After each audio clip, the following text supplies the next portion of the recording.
My name is Pearl Cardwell. I am 47 years old, and on the morning of my last chemotherapy, my sister stood in the Arnot Ogden family lounge, held up my donor letter, and told the coordinator I had relapsed. I was sitting 8 feet away when she did it. The IV was still taped to the back of my hand, the line clamped off but not yet pulled, and I could see the whole thing through the open door. Marlene had the letter pinched between 2 fingers, like it was something she'd found stuck to her shoe. She was telling Della, the transplant coordinator, that I wouldn't survive the surgery anyway, that it would be a waste. She said the word waste in the voice she used for a kitchen that needed updating. I did not scream. I did not beg. I folded my hands and let her talk. But keep your eye on the dented red tin on my mother's counter. By the last winter of this story, what she sealed inside it takes back every name Marlene signed, and I hand it to my sister myself. You have to understand something about that lounge first. It smelled like burnt coffee and hand sanitizer, the smell of every room where people wait to find out how much time they get. There was a vinyl couch the color of a bruise and a television bolted high in the corner, playing a cooking show with the sound off. I had been coming to that building on Rowe Avenue for 11 months. I knew the parking attendant's name. I knew which vending machine $8. And on the one morning I should have been ringing the little brass bell they let you ring when you finish, my sister was 30 feet away rewriting whose life was worth saving. Della listened to her. That part I'll never forget. Della had a clipboard and a face that didn't move much, and she let Marlene finish the whole speech. Then she said something I couldn't hear, and Marlene nodded the way she nods when a deal is going her way, and that was that. The directed kidney, the living donor kidney that had been meant for me, was redirected. The donor was a man named Mr. Ostrander, an old friend of our late father's, though I didn't understand the half of that yet. All I understood that morning was that a door I'd been standing in front of for 11 months had quietly closed, and the hand that closed it shared my last name. When the nurse came to pull my line, she asked if I wanted to ring the bell. I said, "No, thank you. I just wanted to go home." So let me take you back, because this didn't start in that lounge. It started years before, on Hoffman Street on the south side of Elmira, in a narrow 2-story house that has held 3 generations of Cardwell women and exactly 1 good furnace. If you've ever lived on a street where everyone knows your business before you do, you know Hoffman Street. It runs down toward the Chemo River, close enough that in a hard rain you can smell the water. The houses lean toward each other like neighbors gossiping over a fence. Ours was the one with the green storm door and the porch that needed paint for as long as I was alive. My mother, Ruth Cardwell, lived there her whole life and died there a year before the morning in the lounge. She raised 2 girls in that house, and she did it on a bookkeeper's salary and a refusal to ever throw anything away. That last part she handed straight to me. I am, by trade and by nature, a keeper. I work in medical records over at one of the clinics, and I am very good at it, because the job is just the thing I do for free anyway. I date everything. I file everything. I keep the receipt from the gas station and the warranty card from a toaster I no longer own. My family had a name for this. Marlene called me the pack rat who can't throw out a receipt. At holidays, she liked to tell the story of the shoebox of canceled checks I kept from 1998. Everyone laughed. I laughed too, mostly. It's easier to be the family joke than to explain that the keeping was never about clutter. It was about proof. When you grow up, the one whose memory of events is always wrong according to everyone else, you learn to keep the paper. Paper doesn't change its story at Thanksgiving. Marlene is 51, 4 years older than me, and she came out of that house pointed up. She's a realtor, a successful one, with a sign that has her face on it staked into lawns all over the west side. She got the bigger bedroom. She got the new coat while I got it the winter after, let out at the seams. When she wanted the down payment for the house on Maple Avenue, the one with the wraparound porch she wanted so badly, the money came from me, $11,000 I'd saved across 9 years, and I was told my turn would come later. Later was a word my family used the way other families use a doormat. something to step on going in. I gave up community college to nurse our mother through the first illness, the one in my 20s, the one nobody talks about because Marlene was busy then, building something. I drove Ruth to appointments. I learned to read lab numbers upside down across a doctor's desk. And when our mother got better, no one said thank you, because thank you is for guests, and I was furniture. I'm not telling you this to make you feel sorry for me. I'm telling you so you understand why I didn't say a word in that lounge.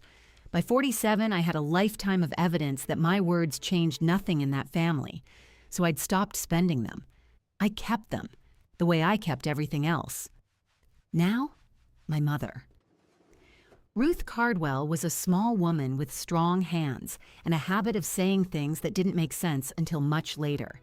She kept her important things in a butter cookie tin, one of those dented red Royal Dansk tins that every grandmother in America has used for sewing kit or buttons or bills. Ours sat on the kitchen counter on Hoffman Street by the bread box with a lid that had rusted at one corner so it stuck. She called it the Cardwell tin, like it was an institution. As far as I could tell, it held coupons and the odd photograph and her reading glasses. In her last year, when the second illness came and we both knew how it would end, she told me two things about that tin that I tucked away and didn't examine. The first was a rule. She put her hand over mine on the kitchen table, her hand papery and cool, and she said, "Don't you open that tin out of curiosity, Pearl. You only open it when you're truly cornered. You'll know." I thought it was the medication talking. I said, "Okay." The second thing she said more than once, in the months before the end, almost like a song she'd half forgotten the rest of, she'd say, "The giver keeps the key." Just that. She said it the day she pressed her old silver dollar into my palm, a worn 1965 coin she'd carried through both her illnesses, the metal smooth as soap from her thumb. My comfort coin, she called it. You hold it now. And then, the giver keeps the key. I figured it was a mother's way of telling a tired daughter that the people who give are the ones who matter.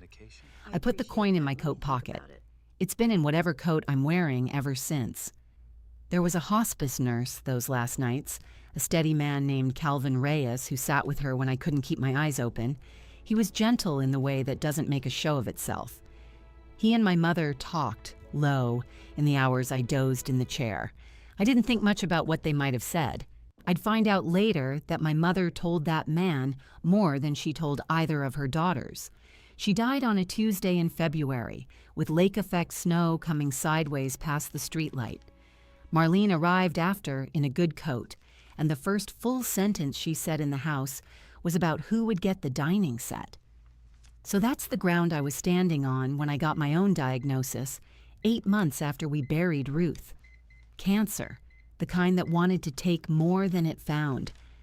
I went through it the way I do everything, quietly, on time, keeping every appointment card, and somewhere in the middle of the treatment, a separate problem surfaced. My kidneys, weakened by the years and the drugs, were failing on their own track. The transplant team got involved. And then a letter came that I treated like a miracle, because it was one. It was a directed living donor letter. A man had come forward to give a kidney specifically to me. Mr. Ostrander, my father's old friend, a name from picnics I barely remembered. The letter named me, Pearl Cardwell, in plain typed letters. I read it standing at the counter on Hoffman Street next to the red tin, and for the first time in a long time, I felt chosen. Not useful. Chosen. I dated the envelope because of course I did, and I kept it. You already know what happened to that letter. You know whose fingers were pinching it in the family lounge. But there's a scene I skipped, and you need it, because it tells you what kind of person can do what Marlene did and sleep at night. It happened the Thanksgiving, the winter she got the transplant, after when she was healthy and pink and I was the one whose color was wrong. We were all crowded into the Hoffman Street kitchen because that's where the holidays still happened. I was at the stove with the gravy, because I was always at the stove with the gravy. Marlene stood up at the head of the table with a glass of wine. She tapped the glass. She looked around at the cousins and the kids and our father's empty chair, and she said, "I just want to thank this family. For once, for finally putting the sister with a future first." There was a beat where nobody breathed. Then somebody laughed, uncertain, and the moment passed the way those moments do. I kept stirring. I did not turn around. The gravy was at exactly the point where it goes from liquid to right, and I gave it my whole attention, and I kept my voice somewhere down in my chest where it couldn't get out and embarrass me. The sister with a future. She was standing there with my future filtering blood inside her, and she raised a glass to it. If you've ever stood in a warm kitchen full of your own family and felt like the one appliance nobody would miss, you know how loud a room can get while everyone is being nice. I want to be fair to her even now because the truth is sharper when you're fair. Marlene did not think of herself as a thief. I'd learned the shape of it later, the foreclosure she was hiding, the college accounts she was draining, the diabetes she'd let go, quiet and untreated until it took her kidneys the same way it would have taken anyone's. She was terrified. Not of dying, I think, of being the failure, of being, after a whole life, of being the one with the future, the Cardwell who lost the house. And terror like that builds itself a clean little story to live in. Her story went, Pearl already beat cancer once. Pearl has no children. Pearl always lands fine. So the kidney was wasted on Pearl and owed to a mother of 3. She believed every word of it. That's the part that took me longest to understand. She wasn't lying to herself about the math. She'd done the math, and she liked the answer. So I went home from the lounge that last morning, with the tape mark still on my hand, to an empty house on Hoffman Street. I hung up my coat. I felt the weight of the coin shift in the pocket the way it always did. The furnace was making its noise. The red tin sat on the counter by the bread box where it had sat my whole life, lid rusted shut at the corner, and I stood there looking at it for a long while. I didn't open it. I wasn't cornered yet. I was just emptied. What I did instead the next morning was pick up the phone and start asking very politely for copies of my own records. The clinic where I work is on the other side of Elmira from Hoffman Street, and I know everyone in the building, so it would have been easy to walk down the hall and ask a favor and have a stack of paper in my hands by lunch. I didn't do that. I requested my records the way a stranger would, in writing, with my signature and the date and a copy kept for myself, because I had learned a long time ago that the only requests that count are the ones that leave a trail. I wanted my own footsteps to be as clean as anyone else's. If I was going to keep paper, it was going to be paper nobody could say I'd doctored. That was the morning Calvin Reyes called me. I hadn't spoken to him since the funeral. He was the hospice nurse who had sat with my mother those last nights, the steady man with the quiet hands, and his name on my phone surprised me so much I nearly let it go. But I answered, and he asked how I was holding up, and I told him the truth in the flat voice I use, that my treatment was finished and the kidney had gone to my sister and I was home now, keeping busy. He was quiet on the line for a moment. Then he said a thing that rearranged the furniture in my chest. He said, "Pearl, your mother didn't leave the planning to chance, and she didn't leave it to Marlene." He let that sit. Then, "Go open the tin. She told me you'd need a push. She said you'd wait too long out of good manners." I stood in the kitchen on Hoffman Street with the phone against my ear and looked at the dented red tin by the bread box, the lid rusted shut at the corner, and I felt my mother's hand on mine again, papery and cool, saying, "You only open it when you're truly cornered." I asked Calvin what was inside. He said he didn't know the particulars. That wasn't his business. But that Ruth had spent the last good month of her life on the phone with a lawyer, and that she'd told him, more than once, the giver keeps the key. He said she'd made him repeat it back to her so he wouldn't forget to tell me. I thanked him. I hung up. And then I did something that probably tells you everything about me. I did not open the tin. I wasn't cornered. That was the rule. And I am a person who keeps rules the way I keep receipts. I was emptied, yes, and I was grieving 2 things at once, my mother and a future that had been signed away in a vinyl couch lounge. But emptied is not cornered. My mother had been precise with her words, her whole life. She said cornered. So I left the tin alone, lid stuck, and I went back to the only thing I knew how to do. I built a file.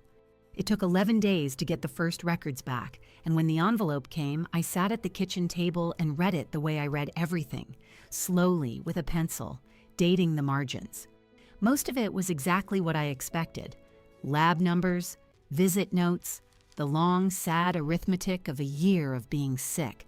But on the transplant pages, there was a line that stopped my pencil. Under recipient status, on a date I recognized, the morning of my last chemo, someone had entered a note. Patient reports disease recurrence per family. Redirect of directed donor approved. Per family. 2 small words. I read them maybe 40 times. Nobody had asked me. There had been no scan, no test, no relapse. There had been my sister, in a good coat, standing 30 feet from where I sat with the IV still taped to my hand, saying a thing into a coordinator's ear, and a clinic doing what clinics do when family speaks with confidence. They had written down a lie in my own chart and then acted on it, and the lie wore Marlene's certainty like a coat. That fit. I did not call anyone. I dated the page. I put it in a folder, and on the folder I wrote nothing at all, because some folders you don't label. Then I went to see Della. The transplant office at Arnot Ogden is up on the 2nd floor, off a hallway that always smells faintly of the cafeteria below it. Della has a small office with a window that looks out on the parking structure, and she has that face that doesn't move much, the one I'd watched listen to my sister all the way to the end of her speech. I had been a little afraid of that face for 11 months. I sat down across from her with my folder in my lap, and I did not accuse her of anything because I have found that the fastest way to lose is to start swinging before you know what's in the other person's hands. I just said I was getting my records in order and I wanted to understand what had happened to my directed donation. Della looked at me for a long moment, and then she did a thing I will be grateful for as long as I live. She reached into a drawer of her desk, the bottom one, the kind people keep locked, and she took out a slim manila envelope with my name on it in her own handwriting. She set it on the desk between us and she put 2 fingers on it, the way you steady something so it doesn't blow away. I kept a copy for the file, Pearl, she said. I keep a copy of everything. When your sister came to me that morning, something sat wrong with me. The way she had the letter. The way she answered for you when you were sitting right there. I do my job. I follow what the chart and the family tell me, but I don't throw things away. A small thing moved at the corner of her mouth. I had a feeling you might come up these stairs one day and ask. Inside that envelope were 2 things.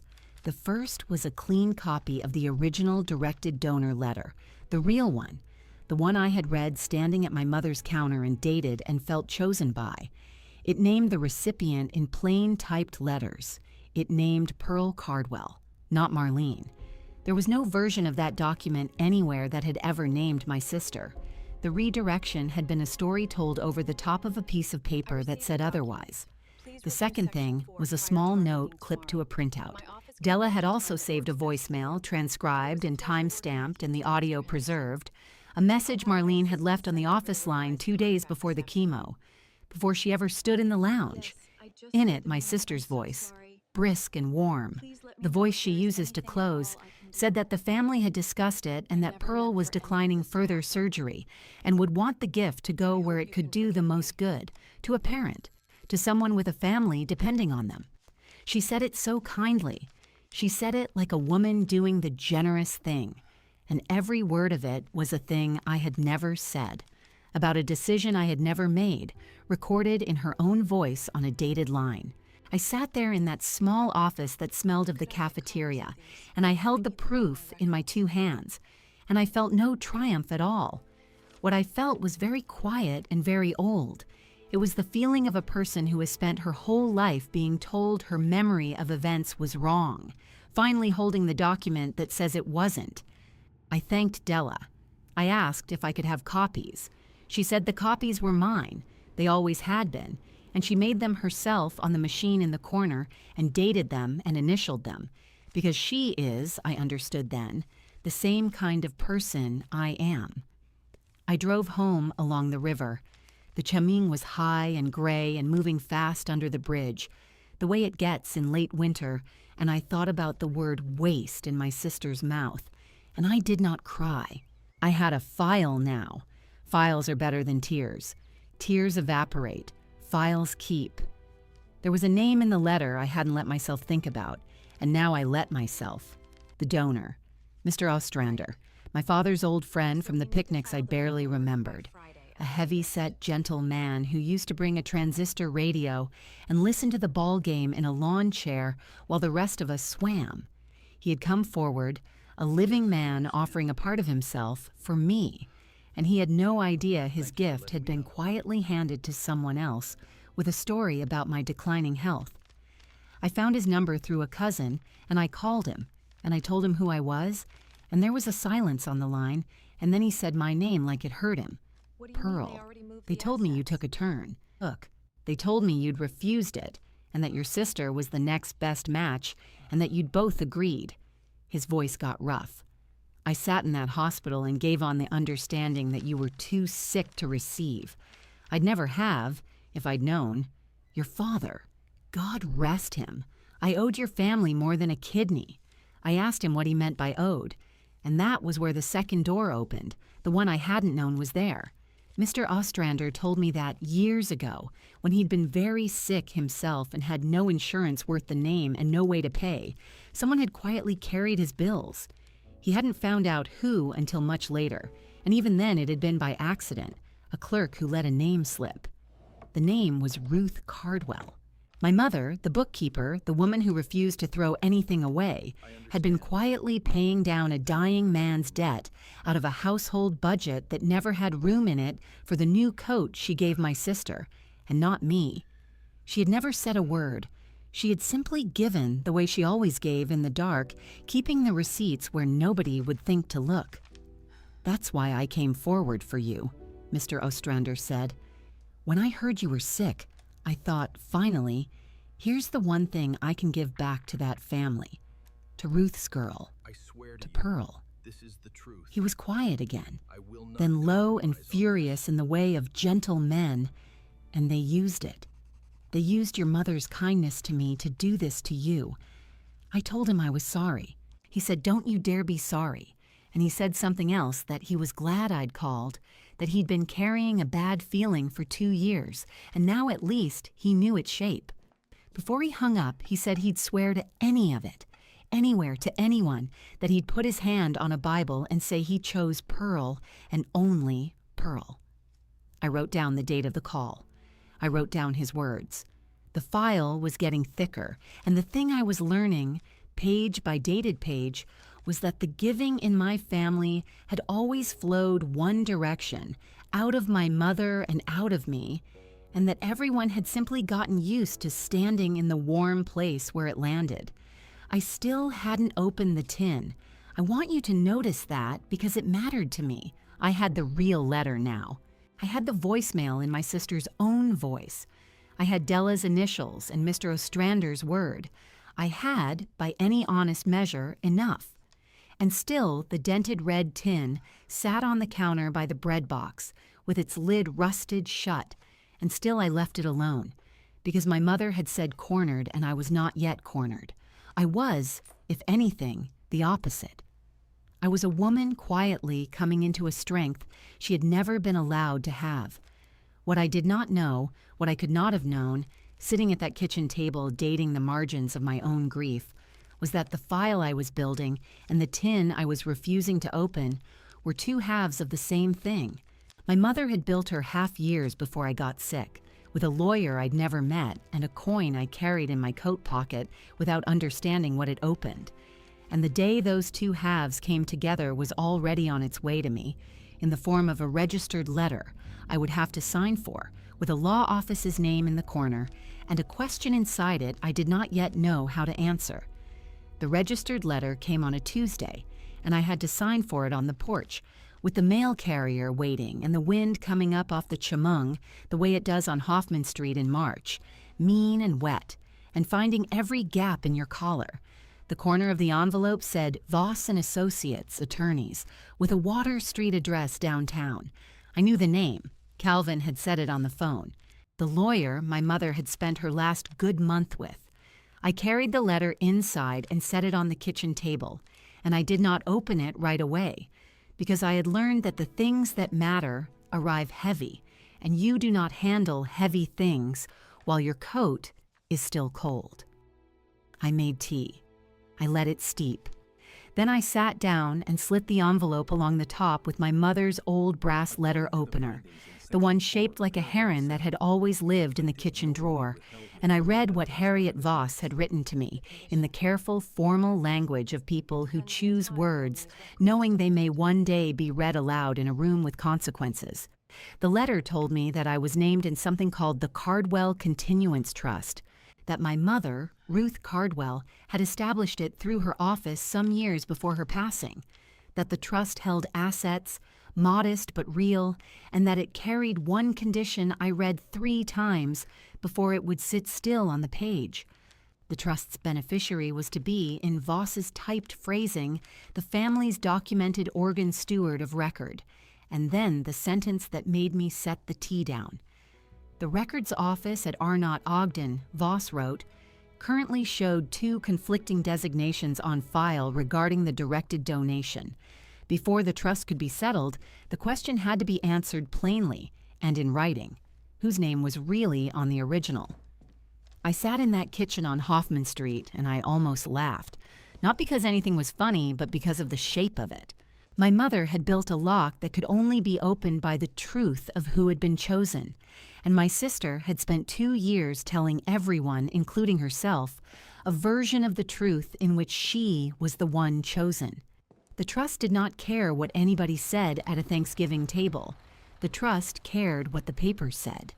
My mother, who had been overlooked her whole life by a husband who favored the loud daughter and a town that measured a woman by the size of the house she kept, had built herself one final instrument that answered only to documentation. She had built it, I understood, in my own image. Or maybe I had been built in hers. We were the same animal. We kept things. I went to see Harriet Voss the following week in her office above a shoe repair on Water Street, a narrow room with filing cabinets along every wall and a window that rattled when the trucks went by. She was a small woman, older than I'd expected, with reading glasses on a beaded chain and a way of looking at you over the top of them that made you feel measured and somehow not found wanting. She had my mother's file out on the desk before I sat down. "Pearl," she said. "She told me you'd come. She didn't say when. She said when you were ready, you'd come up the stairs the way you came up the stairs at Arnot Ogden, with a folder in your lap and no noise in your face."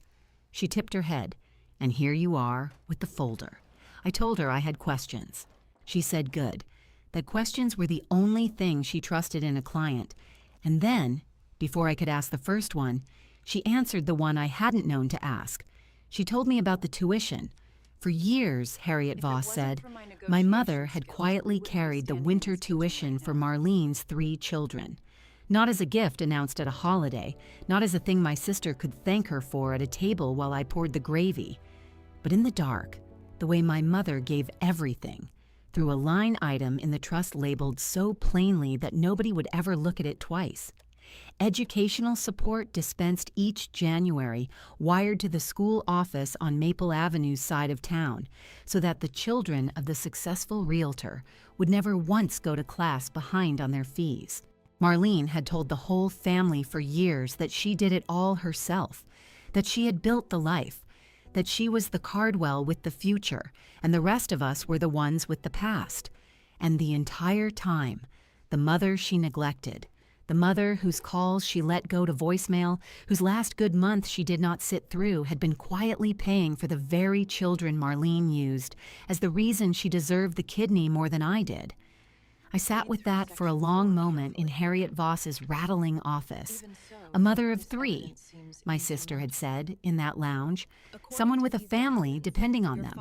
And the family depending on her had been depending, the whole while, on the woman in the small house on Hoffman Street with the dented red tin on the counter. The giving in my family had always flowed one direction. I had known that about myself and about my mother. I had not understood until that office how completely my sister had built her sense of being owed on top of a foundation my mother had poured for her in secret. Voss let me sit. Then she said gently, "Your mother told me a thing the day she signed. She said the giver keeps the key." I asked her what she meant because I am a lawyer and I dislike a phrase I can't file. A small dry smile. She said I'd understand when the right person brought me the right object. She said the trust answers to whoever brings the coin. Voss looked at me over her glasses. She said you'd know the one. She said you'd be carrying it. My hand went to my coat pocket before I told it to. The silver dollar was there, where it had been every day for 2 winters, worn smooth on one face from my mother's thumb and then from mine. A 1965 piece she had carried all through her own illness and pressed into my palm at the very end with her papery hand closing my fingers over it. A comfort coin. That was all I had ever thought it was. A thing to hold. I had carried it to Chemo. I had carried it to her funeral. I had carried it into the lounge the morning my sister stood up and lied, and it had been in my pocket the whole time she did it. The key to everything, sitting against my hip while I folded my hands and said nothing. I did not take it out in Voss's office. I am not sure why. Maybe because I understood sitting there that the coin was meant for one room and one room only, and that room was not on Water Street. It was the kitchen on Hoffman Street where the tin sat, where the whole story had begun, and where my mother had clearly intended it to end. I had the real letter from Della. I had the voicemail. I had Mr. Ostrander's word, and now I had Harriet Voss and the trust and the tuition and the shape of the whole long deception laid bare. I had, again, by any honest measure, more than enough. And still I had not opened the tin, and still I was not cornered. I want you to hold on to that because I held on to it. My mother said cornered, and a woman building a file in the quiet with a lawyer and a coordinator and a donor all keeping copies for her is not cornered. She is winning. There is a difference. And my mother, who chose her words the way she chose her grocery coupons, one at a time and with full attention, knew it. So I thanked Harriet Voss. I asked her to do nothing yet. I asked her to hold the trust exactly where it was, unsettled, the 2 conflicting designations sitting side by side in the records, like 2 cars stopped nose to nose on a 1-lane bridge, neither one backing up. She looked at me a long moment over the glasses, and then she nodded. Slow. The way you nod at someone when you've just realized they understand the game better than you assumed. "You're going to wait," she said. It was not a question. "You're going to let her come to you." I said I didn't know yet what I was going to do. That was the truth. I knew I was going to wait. I did not yet know what I was waiting for. The winters tell you. That is the thing about Elmira, about the South Side, about a narrow 2-story on Hoffman Street near a gray river. The winters come in off the lakes and they stack up against the windows and they give you time to think, far too much of it. And they also carry news down the block the way they carry the cold, through the cracks, in under the doors. The first winter after Voss's letter passed in near silence. I worked. I filed. I dated my margins. I drove past Arnot Ogden on Rowe Avenue twice a week to the clinic, and I did not go up to the 2nd floor, though Della and I had taken to nodding when we passed in the parking structure. 2 keepers who understood each other and said nothing. It was the second winter that brought the word.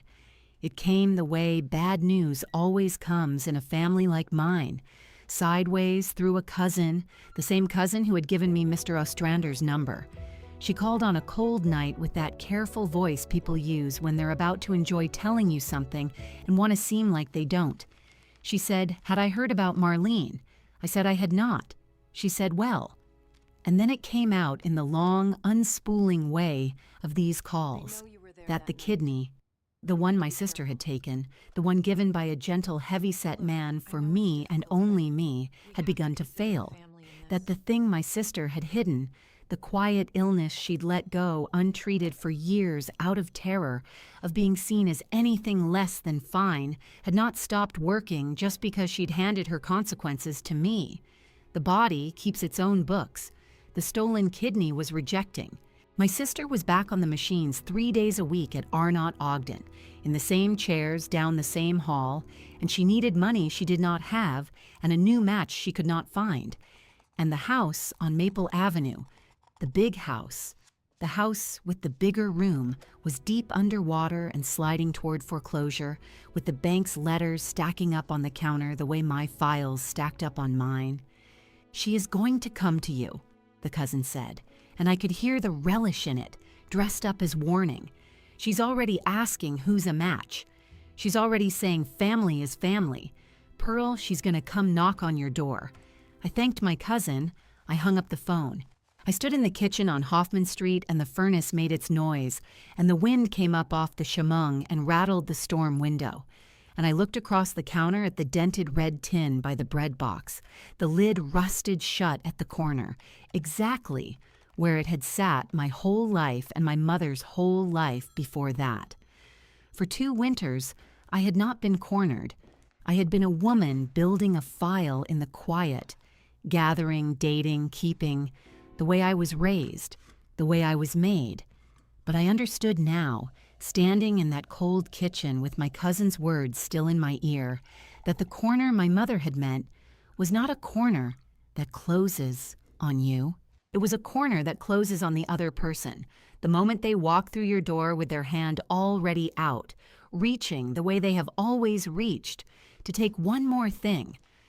I put my hand in my coat pocket, and I closed my fingers around the worn silver dollar, and I felt for the first time in 2 winters the smooth face of it warm against my palm like something waking up. Then I went to the phone, and I called Harriet Voss, and I told her it was time, and to bring the affidavit. Harriet Voss came on a Thursday in a long gray coat, with snow still on the shoulders, and she set a slim leather case on my kitchen table on Hoffman Street and said she would sit in the corner by the bread box and say nothing until she was needed. I told her that was fine. I made a pot of coffee, the percolator one my mother had used, and I set out 3 cups even though I knew my sister would not touch hers. I put the cream in a small pitcher. I folded a clean dish towel over the back of the 3rd chair. I had learned a long time ago that the way you receive a person tells them everything about how much power you think you have. And I wanted Marlene to walk into a kitchen that was calm, that was warm, that was ready for her. Because nothing frightens a person who has lived on performance like a room that does not need the performance. She came at 4 when the light was already going blue over the river. I heard the car first, the big one she still drove, though I knew now it did not belong to her any more than the house did. And then her boots on the porch, slower than they used to be, and then she was at my door without knocking, the way she had come into every room of our lives. She looked smaller. The illness she had hidden for so many years had finally come up into her face, into the gray under her eyes, and the careful way she held her side. And for one moment before she spoke, I saw my sister the way our mother must have seen her, a frightened child who had decided very young that the only safe place in the world was the front of the line. "Pearl," she said, "I know it's been a while." I told her to sit. I poured her coffee she would not drink, and then I let her talk, the way I had let her talk in the family lounge 2 winters before, because I had learned that my silence was the only room in which my sister ever told the truth. She told it the way she told everything, as a story in which she was the one things happened to. The transplant had not taken the way they hoped. She was back on the machines 3 mornings a week in the same wing on Rowe Avenue where it had all started. The match she needed was not coming. The house on Maple Avenue, she said, her voice catching in the practice place, was going through some restructuring, a temporary thing, the market being what it was. The children were fine. The children were always fine. and then she reached across my mother's table and put her cold hand over mine and said the words she had come all the way down to the South Side to say, "You're family, Pearl, and family is family. I need you to get tested. I think you might be a match. I want to tell you what I felt, because it was not triumph. I had imagined this moment through 2 winters of dating margins and keeping copies, and I had thought, in the imagining, that I would feel the hot, clean thing that revenge promises. I did not. I felt the old tiredness, the one I had carried since I was 19, and gave up the college place so our mother would have someone to sit with her.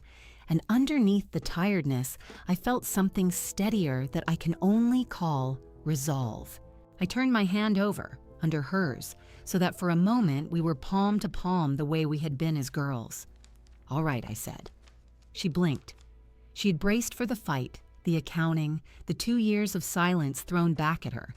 And instead, I had said all right, and it knocked the script clean out of her hands. "I'll do it," I said. "I'll get tested, and if I'm a match, you can have it, and the down payment, the one for the first house all those years ago. We'll call it settled. You won't owe me anything." She started to cry then, real tears, or the kind she could make on command. I had stopped being able to tell the difference long ago, and had also stopped caring. She said she knew I would.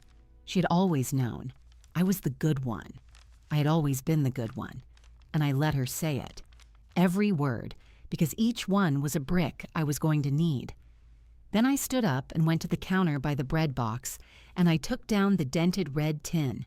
The lid had been rusted shut at the corner for as long as I had been alive.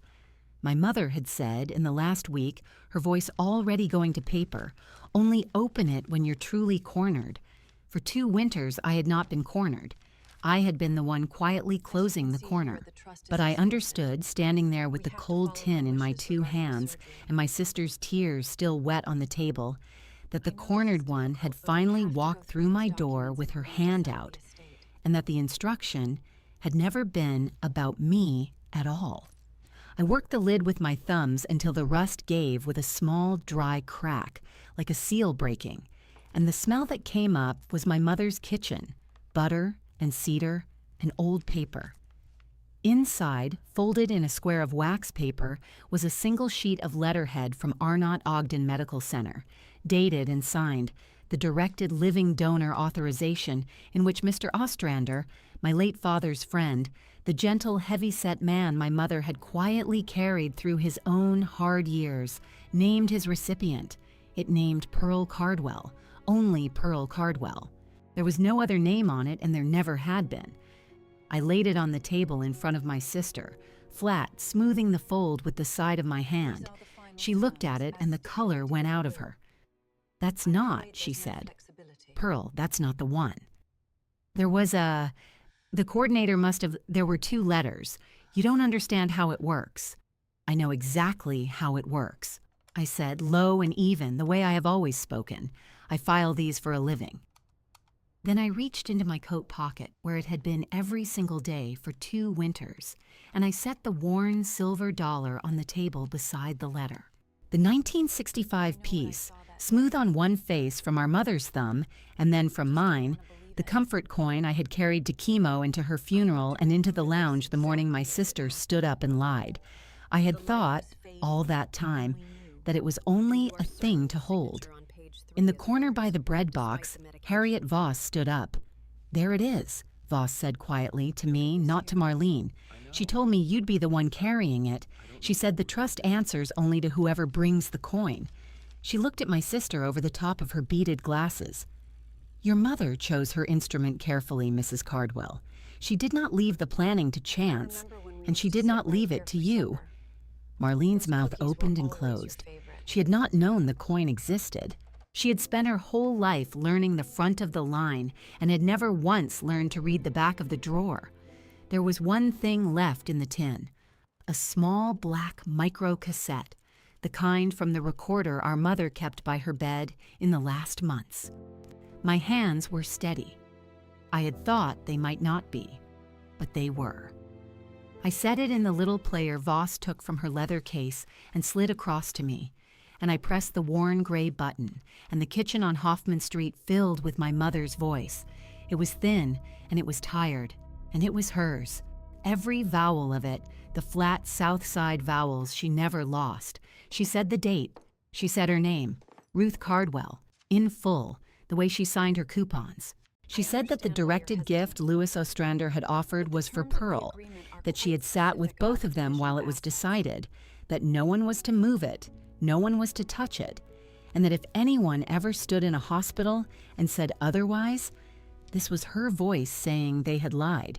And then she said the thing she had said all my life, the thing that had been a meaningless little saying at the supper table, until that exact moment in that exact kitchen, that the one who does the giving is the one who holds the key, and the key was the coin, and the coin would be with the daughter she trusted.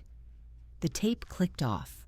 Outside, the wind came up off the chemung and rattled the storm window, and inside there was no sound at all but the percolator ticking as it cooled. Marlene sat with her hands in her lap. She had stopped performing. I think it was the only time in her adult life I ever watched her run completely out of story. I slid one more piece of paper across the table to her. Voss had brought it. The recipient affidavit, the form that had to be signed and witnessed before any directed donation could proceed, the form that would let me give her my kidney and forgive the old debt and end the whole long winter of it. I set my mother's Heron letter opener beside it, and then my own pen. I meant what I said, Marlene. I kept my voice exactly where it had always been. I'd still give you the kidney. All you have to do is sign for it. She looked at the form. She looked at me. And I watched the old machinery turn behind her eyes one last time. The lifelong reflex that had taught her there was nothing in the world a Cardwell could not take if she only reached for it fast enough. She picked up the pen. She signed her name, Marlene Cardwell, in the looping hand she used on her listing contracts, reaching one final time to take the thing in front of her. Harriet Voss laid a photocopy down beside the fresh signature, gentle as setting down a card.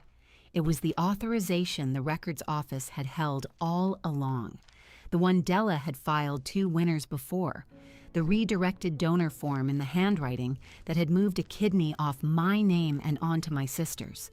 The 2 signatures sat side by side under the kitchen light. The loops matched. The pressure matched. The little broken tail on the final letter matched. The name moving the gift away from me and the name reaching to take the gift now were the same hand, and that hand was Marlene's.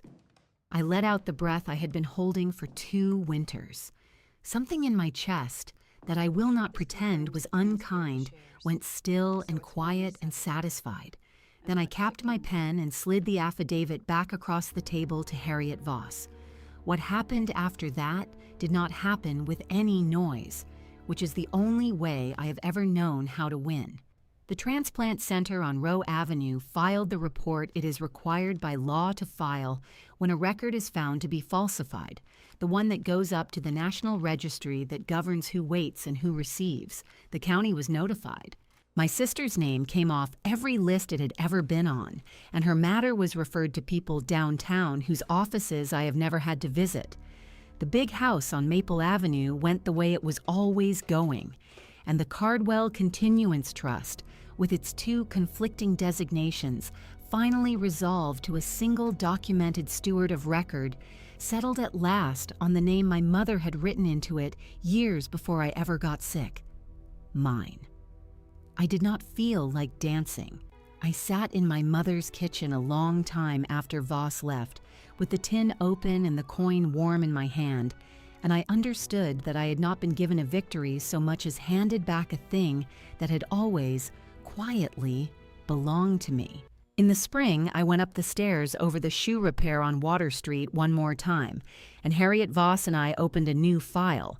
We called it the Ruth Cardwell Directed Donation Fund, and we wrote it so that the next patient on the Arnot Ogden list, with a willing donor and no way to carry the cost, would never sit in that family lounge feeling like the wrong name on the wrong page.